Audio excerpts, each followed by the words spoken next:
Ok. Bueno, estamos en la primera carta a Efeso. Quiero rescatar anteriormente, hemos visto cuando está en la visión, le manda el que está en la visión, Jesucristo, le manda primero, espera que me estoy yendo, aquí. Dice, escribe las cosas que has visto, refiriéndose a la visión que haya visto, a las que son. Esto es clave, ¿vale?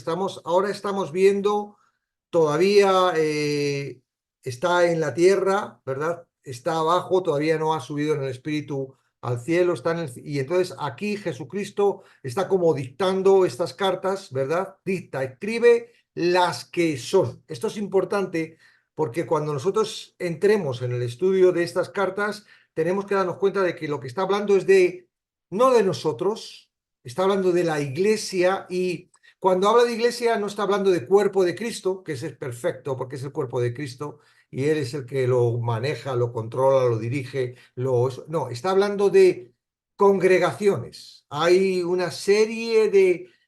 hay un elemento que es donde se nutre, digamos, donde están las personas, donde son seleccionadas para entrar al cuerpo de Cristo. Estas congregaciones es las que estamos viendo. Entonces, hoy vamos a ver la primera, ¿verdad?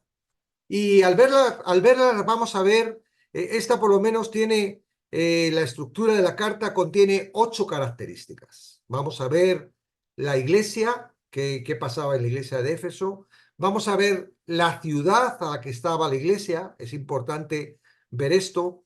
Vamos a ver quién es el escritor, que ya lo hemos definido, pero para que quede en el vídeo lo vamos a decir. Vamos a ver el elogio, el reproche, el mandamiento, el consejo y la bendición. Son 8 elementos que vamos a ver en esta carta poquito a poco. Entonces empezamos, dice, escribe al ángel de la iglesia de Éfeso, ¿verdad?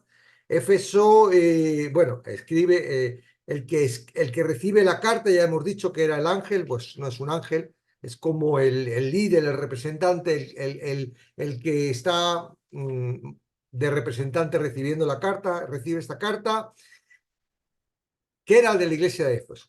¿Qué era la iglesia de Éfeso? La iglesia de Éfeso fue fundada por Pablo junto con Priscila y Aquila. Pronto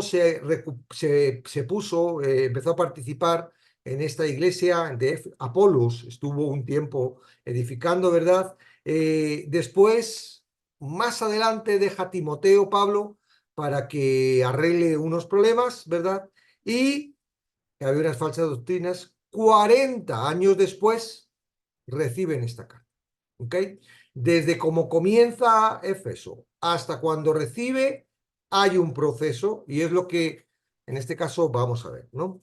El carácter de una congregación lo conforman sus miembros, ¿verdad? No es lo mismo una congregación en España, y fíjate, en España yo veo diferencia entre las iglesias que están en Andalucía, que están en el norte. Por ejemplo, las que están en el norte, como hay pocos emigrantes, es más gente de España y gente del norte que las que están en las zonas donde hay más emigrantes, gente que ha venido de Sudamérica, de Norteamérica, y que el carácter de la iglesia es distinto. Vale, aquí, bueno, habría de todo, ¿verdad?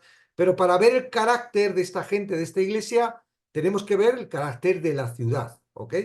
Entonces, vamos a hablar un poco de lo que la ciudad. Tengo aquí preparadas unas pequeñas...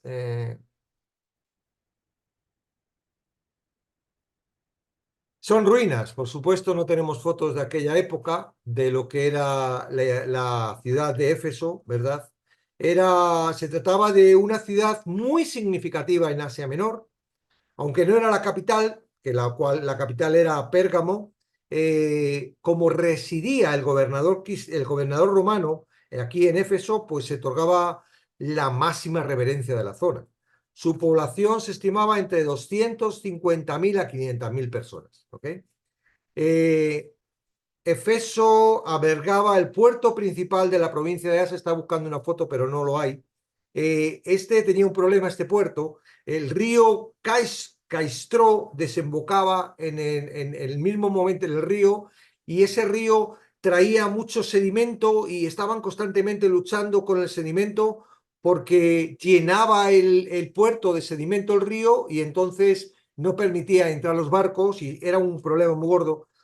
Este río hasta tal punto trajo problemas que hoy en día la ciudad de Efeso, el puerto donde se situaba en el borde del mar, ahora está a 10 kilómetros dentro del mar. Es decir, desde que la carta llegó hasta ahora, el río ha estado echando sedimento, sedimento, sedimento y ha corrido la tierra 10 kilómetros para adelante, ¿verdad? Ese sedimento de ese río de donde estaba el puerto. Eh, Efeso era conocida como el centro de adoración de la diosa Artemisa, también conocida como Diana. Su ídolo era una monstruosidad grotesca, con muchos pechos, y se creía que había caído del cielo. En su templo habitaban miles de sacerdotisas que ejercían prostitución en rituales con motivo de la adoración a la diosa Artemisa. En medio, digamos, de toda esta idolatría, este paganismo, se encontraba, ¿verdad?, la iglesia de Efeso. Entonces ya podéis un poco ver de qué se había nutrido esta iglesia, ¿verdad? Personas que salían de todo ese ambiente y de toda esa creencia, pues como ahora, ¿verdad? Las iglesias se nutren y se nutren pues de las personas y vienen del entorno en el que viven en cada una de las ciudades. Dice, el que tiene las 7 estrellas en su diestra, el que anda en medio de los 7 candeleros de oro, dice esto. Hemos dicho que hemos identificado que es Jesucristo, ¿verdad? Ya lo había dicho anteriormente Juan en su letra. Dice, yo conozco tus obras y tu arduo trabajo y paciencia. La mirada penetrante del Señor conoce todo, tanto lo bueno como lo malo, ¿verdad? Elogia, ahora el Señor está elogiando las obras o está mostrando, dice, conozco tus obras, ¿verdad? Se ven bonitas, están ahí, ay, estás haciéndolo bien y por hacerlo bien estás sufriendo y le estás echando paciencia y, ¿verdad? Paciencia en cuanto a, había una persecución, había... No solo esto, sino que no puedes soportar a los malos y has probado a los que dicen ser apóstoles y no lo son y los has hallado mentirosos. El Señor también reconocía y elogiaba su servidumbre al pecado, ¿verdad? Y su discernimiento espiritual, ya que reconocía a los falsos maestros. Y has sufrido y has tenido paciencia y has trabajado arduamente por amor de mi nombre y no has desmayado. Si tú ves esto bajo el prisma del evangelio liberal, que es el que está gobernando hoy en día las iglesias, no es de extrañar que nos pongan a esforzarnos, no es de extrañar que nos pongan ¡ay, hay que hacer obras! No, el pecado no se puede consentir. O sea, yo veo claramente hoy en día a las iglesias en este aspecto de querer ser, ¿verdad?, a vista de la gente, de querer tener un resultado a través de un esfuerzo. Y sí, claro que tenían que esforzarse. Claro que tenían que... ¿Por qué? Porque no tenían a quien hacía la obra. Les faltaba, dice, pero tengo contra ti que has dejado tu primer amor. Aborrecen las obras de los nicolaítas, es otra de las cosas, de los beneficios que tenían, ¿no? Este nicolaíta dice, no se puede identificar, la verdad es que hay comentarios que dicen, estos son, pero no está muy clarito, ¿no? Digamos que la fuente que nos viene es de los padres antiguos, de la gente de la iglesia, y son escrito extrabíblico. Tú cuando leas un escrito que no es de la Biblia, tú no tienes que tomar lo bíblico, ¿ok? Eso no es verdad. Bueno, puede ser verdad, pero puede ser también mentira, porque no es inspiración de Dios y no puedes decir, esto es verdad. No, bueno, te puede llevar a una conclusión, ¿no? Y en estos nicolaitas salen, según los padres de estos, porque es muy, muy, muy poco, en Hechos 6, en estos 6, había un tal Nicolás que era el encargado de llevar a las personas para repartir el alimento en la iglesia. ¿Ok? Pero resulta que estos, se ve, ¿no?, que repartían alimento, pero aparte de repartir el alimento, estaban promocionando y promovían una doctrina que les llevaba a la inmoralidad, a la sexualidad, a comer cosas sacrificadas por ídolos. Podríamos decir que sus enseñanzas eran una exageración de la doctrina de la libertad cristiana que permitía concesiones éticas con el paganismo. Entonces, estos nicolaitas que se separaron un poco, digamos, de lo que era la iglesia, pues producían mucho daño. Y los éfesos estaban en contra. Y dice, yo también. Y dice, yo también estoy en contra. Tú estás en contra de esto, yo también estoy en contra. Pero, aún con obras, en contra, con queriendo hacer pecados, aguantando con paciencia, todo esto, dice, tengo contra ti que has perdido el primer amor. Y la historia es que, bueno, digo, bueno, has perdido el primer amor, pero no pasa nada. Adelante, sigue, porque tus obras te van a salvar. No, si algo no cambia, todo lo que estás haciendo no te va a servir de nada, ¿verdad? De todos los aspectos positivos de la iglesia de Efesios, la omnisciencia del Señor Jesucristo conocía la falta de lo más importante que debe haber en una iglesia. Si no hay amor, ya puedes hablar como los ángeles, ya puedes dar todo el dinero, ya puedes, dice en Corintios, ¿verdad? Nada sirve. Conocían la doctrina, se mantenían durante el servicio a Cristo, ese servicio había degenerado en ortodoxia mecánica, era una ortodoxia mecánica. Es decir, estaba correcto, no estaban hablando de leyes, de guardar el sábado, de circuncisión, de los legalistas, no, estaban tratando, la cosa parecía como era correcta, pero en vez de ser tratada por el Espíritu Santo a través del amor y la iglesia, era tratada por ellos y esto no les salvaba, ¿verdad? Aunque en otro tiempo habían servido a través del amor derramado por Dios, 40 años después, el amor de la primera generación de creyentes no había llegado a dar fruto y los que estaban no habían conseguido, ¿verdad?, alcanzar ese amor. Al perder la relación con el Señor, el amor cesaba y lo que aparecía era apatía espiritual, indiferencia hacia los demás, amor al mundo, concesiones ante la maldad. Aunque ellos eran celosos de que no había maldad, en sí, al no estar en Cristo, al no tener el amor de Dios, pues producía en ellos una hipocresía, ¿verdad? Lo que se estaba mostrando y viendo no era lo que era real de su vida. Parecía una iglesia viva y activa, pero el proceso era una agonía hasta la muerte. Recuerda, ahora aquí viene, digamos, la corrección. Es decir, Jesucristo no les regaña. Ah, es que mira lo que habéis hecho. No, dice, hay un problema, ¿verdad? Voy a mostrarte cuál es la solución. Recuerda, por tanto, de dónde has caído y arrepiéntete y haz las primeras obras. Son tres cosas. Recuerda dónde has caído, arrepiéntete y comienza a hacer las primeras obras. Por lo general esto se hace al revés o en medio. La palabra arrepentimiento, de verdad, los que llevamos tiempo ya tenemos que aprender esto. El arrepentimiento no es una obra. El arrepentimiento es una evidencia de que yo me di cuenta de que estoy mal y que puedo estar bien porque estoy en Cristo.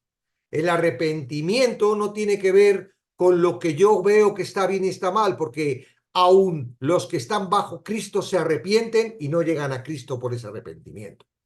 El arrepentimiento es, una vez estando en Cristo, que nos muestra lo que somos. ¿Para qué? Para que ya no pueda gobernar lo que somos, pueda gobernar lo suyo. Es simplemente el reconocimiento de lo que soy y dónde estoy.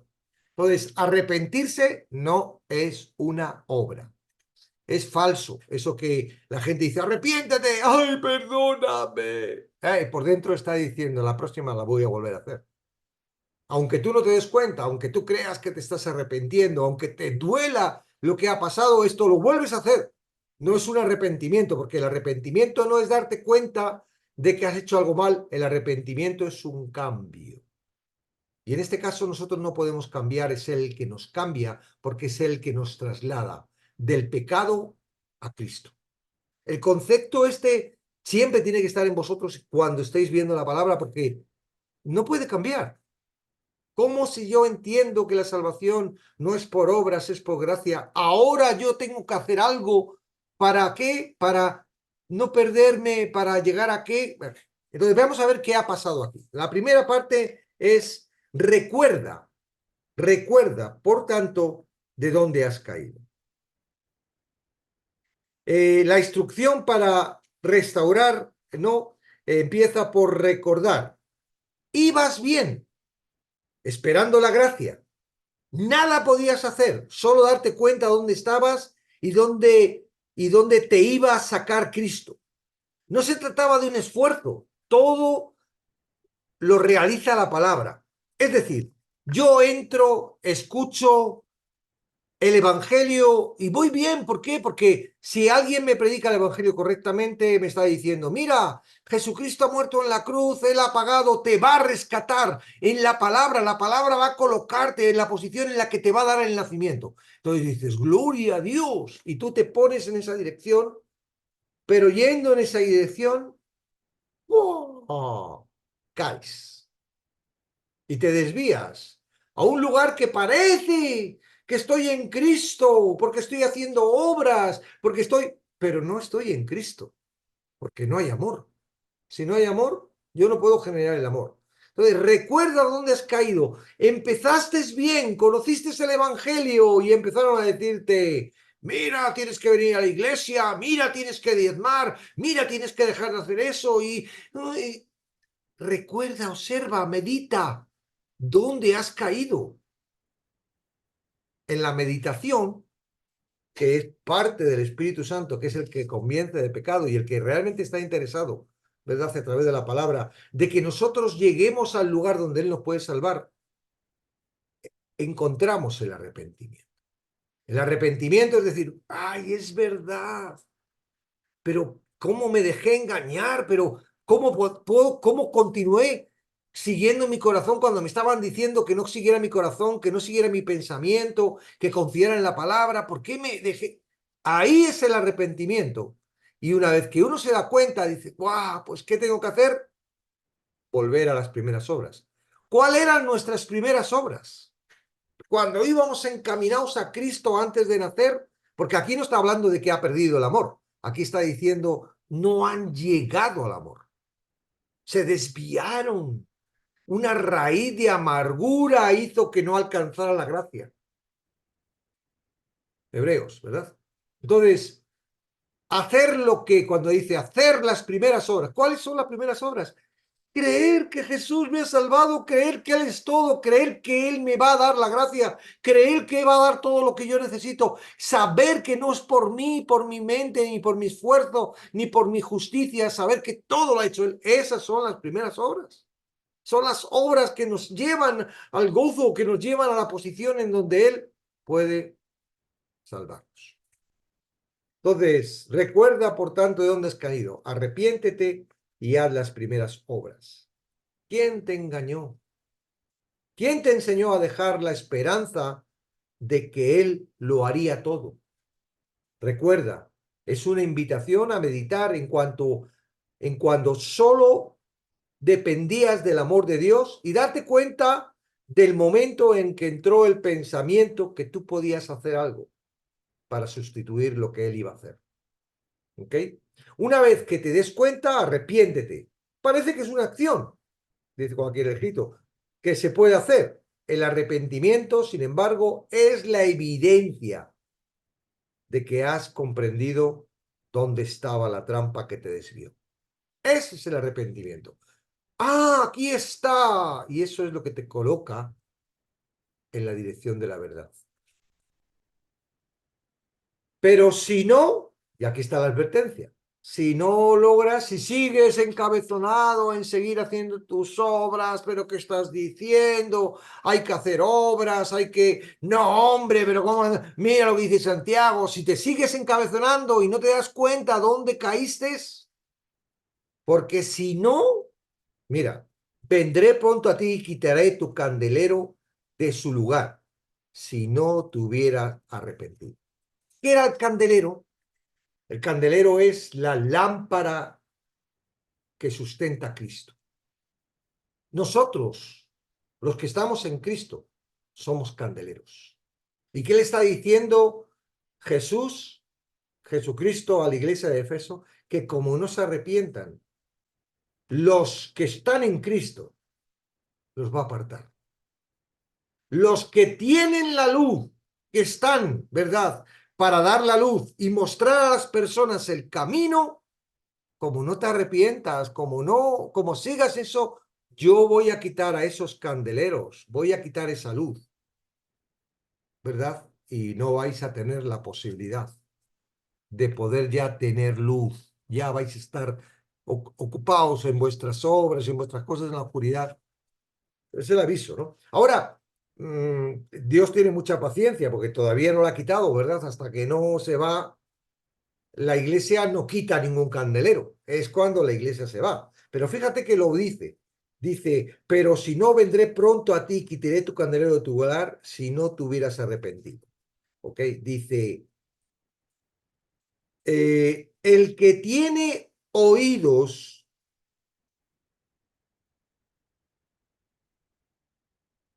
digamos que, ¿cuándo sucederá esto? Sucede cuando ya en la parte unos piensan, no, yo no lo puedo saber, ¿verdad? Ni tampoco me posiciono, que cuando la iglesia se va, los gentiles tienen ya el candelero, se le quita el candelero y fuera. Si tú no tienes una luz que te dirija a Cristo, ya estás otra vez preso, ¿no? Digamos que la misericordia de Dios es que el reino de Dios se ha acercado y ahora nosotros somos el reino de Dios que se acerca. Si nosotros no estamos, no marchemos, pues entonces ahí entraría el tiempo de los judíos, ¿verdad? De los israelitas y entonces ahí colocaría 144.000 candeleros para dar la luz a ellos. Entonces hay algunos que dicen que no, los gentiles van a tener oportunidad cuando la iglesia se marche y hay otros que no, por unas... Yo no me posiciono, ¿vale? Ojalá sigan teniendo oportunidad porque si no... Bueno, el que tiene oído, oiga lo que el Espíritu dice a la iglesia. ¿Os acordáis de la fe? Dice, la fe es por el oír, pero el oír es por la palabra. Los que tienen oído, quiere decir, los que están escuchando, están en Cristo, escucha lo que la palabra está diciendo, ¿ok? Los que tienen oído, es decir, los que la palabra ha producido el oído, oigan lo que el Espíritu dice a las iglesias. Quien no tiene el Espíritu no puede oír, ¿no? Bueno, puede estar en proceso el Espíritu Santo, llevarle al lugar donde le da el nuevo nacimiento y ahí empieza a oír, está en posición de dirección. Pero el que tiene oído, es decir, el que oye, es el que está en Cristo. Y ahí está hablando de los que están en Cristo. El que tiene oído, oiga lo que el Espíritu dice a las iglesias. ¿Okay? ¿Qué dice a las iglesias? Al que venciere, le daré a comer del árbol de la vida, el cual está en medio del paraíso. Al que venciere no es una obra, no es un acto, porque yo no puedo vencer por mi propia cuenta. Esto es legalismo, esto es juicio, el juicio inmundo, obras de justicia humanas. Yo no puedo. Al que venciere, es decir, ¿quién es el que vence? El que Cristo salva. Tú estás en Cristo, eres vencedor. ¿Por qué has vencido tú? No, porque el vencedor te ha hecho suyo. Ahora compartes con el vencedor la victoria. Tú llegas a la meta no porque corras, sino porque corres con él. Estás en él. ¿Ok? Entonces, cuando veas al que venciere, no te está diciendo tienes que vencer, tienes que hacer. Estos son obras. Acostumbrarnos a que la mente, el corazón y el legalismo quiere hacernos importante en esto y quiere quitar la importancia a Cristo. No, perdona, yo no puedo vencer. Si Cristo no me lleva a Él, yo no puedo vencer. Y si venzo es porque Él venció y por gracia ahora yo venzo con Él. Entonces, evidente, ahora, ponte a mirar, en vez de decir al que venciere, al que yo cogiere y naciera de nuevo, comerá del árbol de la vida. Tiene entendimiento.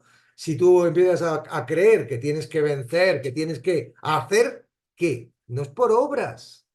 Entonces se estaría contradiciendo con el Evangelio. Y por esto estas palabras fuera de contexto son los que estas personas que están diciendo que es por obras, olvidan todo el resto de la palabra, que es 98% de la palabra, y solo cogen este 2% de palabritas que parece que te llevan a las obras. Pregunto, ¿alguien puede cumplir la ley? Vencer es cumplir la ley.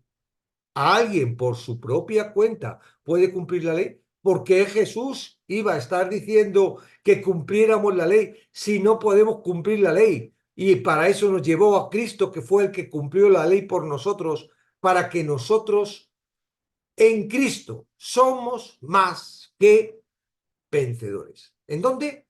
En Cristo. ¿Ok? Entonces, al que venciere, ya tenéis que daros cuenta de que no está hablando de que tenéis que vencer. Habéis vencido en Cristo, si estáis en Cristo. ¿Y a quién le está diciendo esto? A los que tienen oído, es decir, a los que están en el Espíritu Santo y han vencido. Los que leen, que no tienen el Espíritu, ¿qué oyen? Hay que hacer obras, hay que... Y claro, el Espíritu le dice, que bien, han caído en la trampa, que lo intenten. Y ahí están como montañas rusas, para arriba, para abajo, para arriba, para abajo, desesperados y tal. Y el Evangelio sigue diciéndole, no, que no se trata de ti, que es por gracia. Y ahora somos nosotros, que somos Cristo, los que estamos, tenemos una responsabilidad. ¿Por qué estamos en el TikTok?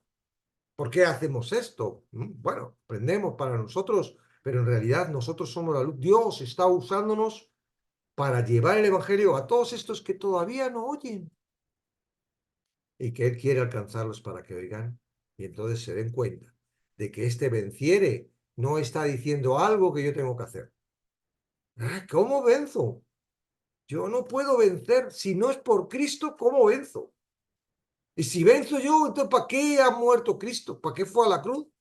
¿Qué misterio tiene que Cristo haya muerto a la cruz? Y ahora yo tengo que resistir y tengo que hacer y lo que no puedo hacer, porque de verdad no somos. Aún nuestra carne y nuestra mente no somos capaces. Amén. Entonces, Él venció por nosotros.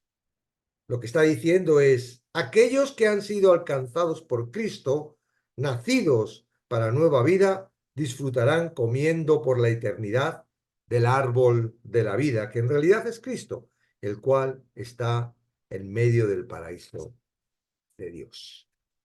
Amén. Esto es, resumidamente, la carta a Efeso. Amén.